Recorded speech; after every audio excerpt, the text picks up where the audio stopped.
Lihat tembok dan atap pavilion itu kira-kira kalau banyak ya 1 jam lah, nanti bisa lihat sampai di atas, sampai nanti ke sini lagi 1 jam ya. Kalau ya sekarang ya ada tembok talut batu kotak dan yoni yang dulunya pertama kali ditambang.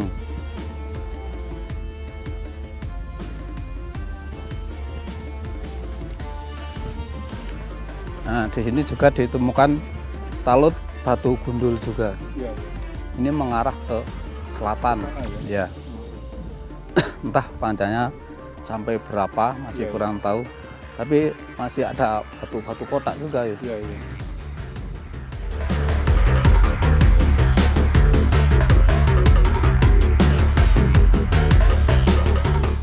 Nah, waktu situs ini nampak pertama kali yang digali oleh masyarakat dan yang punya lahan itu di sekitar sini ya.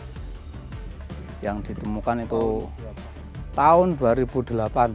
Ini yang muncul pertama? Iya. Nah, yang ditemukan itu ada patung Ganesha. Lalu patungnya itu ada tapi saya lupa namanya karena banyak yang rusak. Dan Yoni ini ada 2, tapi yang satu saya timbun di sebelahnya. Kan dulu pernah dibawa oleh pemborongnya pasir, lalu dikembalikan lagi. Sekarang di mana? Di sebelahnya. Oh, di sini ada? Ya, memang saya tutup. Nah, di sana ada Yoni yang besar. Ya. Itu kira-kira di sebelah talut juga. Ya. Dan di sana juga ada talut berbelok-belok. Terus ke sana lagi ada Yoni di atas. Kalau penempatan Yoni kok di luar bangunan ini ada artinya atau? Ini suatu penemuan lepas. Dulu letaknya di pinggir kali. Lalu saya dorong ke sini. Karena di sana takut nanti keli. Nah, saya relawan untuk mencari mobil untuk mendorong ke sini. Pakai mobil. Ya, tarik. Karena dulu di sini bisa dilewati mobil mengangkut pasir. Ya.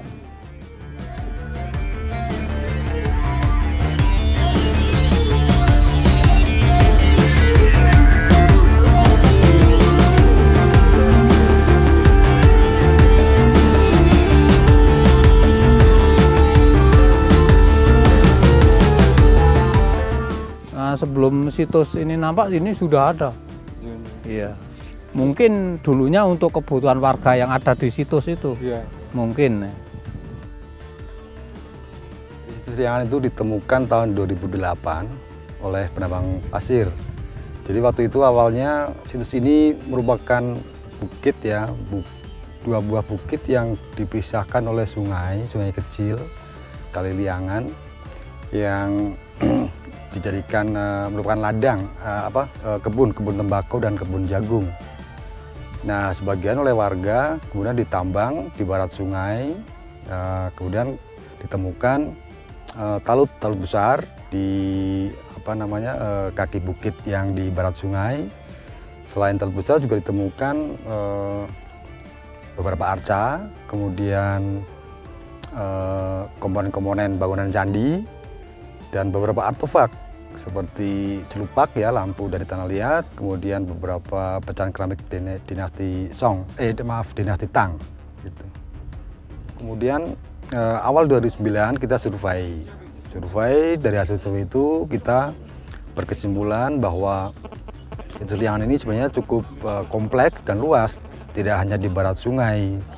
Tuh, kemudian tahun 2010 awal itu ditemukan bangunan candi udah di timur sungai. Jadi ketika penambangan terus bergerak ke arah timur, di arah timur sungai ketemu bangunan candi. Dan waktu ketemu bangunan candi, kemudian kami dari Balai Arkeologi Jogja mengadakan peninjauan, dan dari hasilnya kita simpulkan bahwa apa yang kita duga bahwa situs liangan ini situs yang luas dan kompleks ternyata benar. Kemudian dari situ kita merancang penelitian jangka menengah pertama mulai tahun 2010 sampai tahun 2014.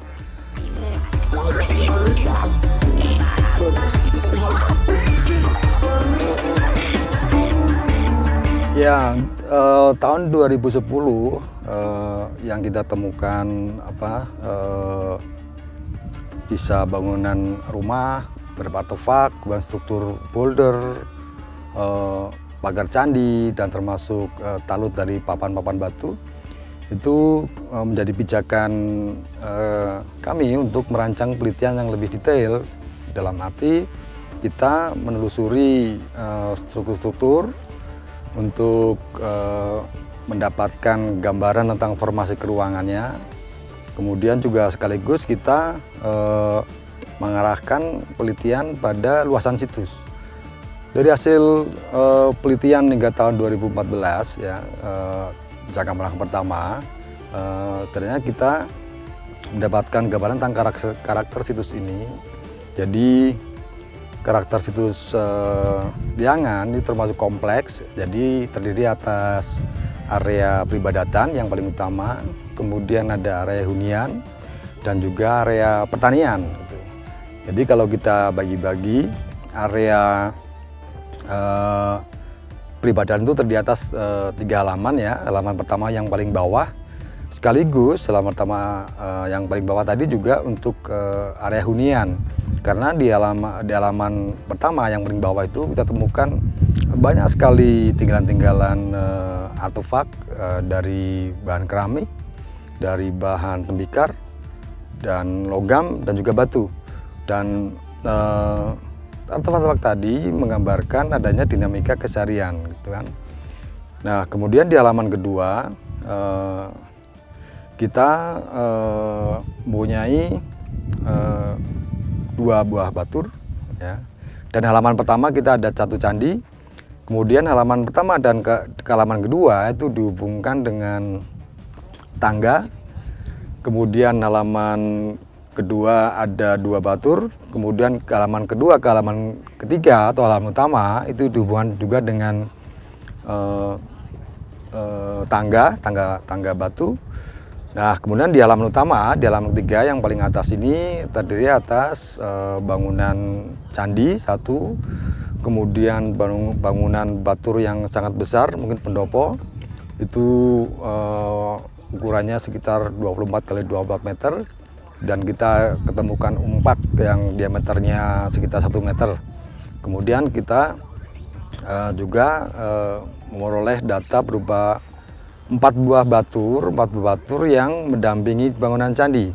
Jadi di halaman ketiga ini, halaman utama ini terdiri atas sebuah bangunan candi dan 4 bangunan batur. Itu yang di area ibadah.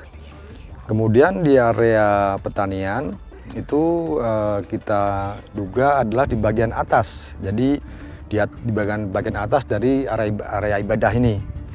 Nah, salah satu data yang menarik di situs liangan ini adalah antara halaman 1 dan ke halaman peribadatan di atasnya, itu selain dihubungkan dengan tangga juga dihubungkan dengan jalan batu.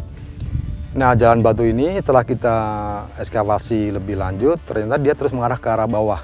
Artinya jalan batu ini memanjang terus ke bawah, kemungkinan ada ruang-ruang lagi di bawah sana gitu. Nah, antara jalan batu tadi berada di antara pagar candi dan talut papan batu.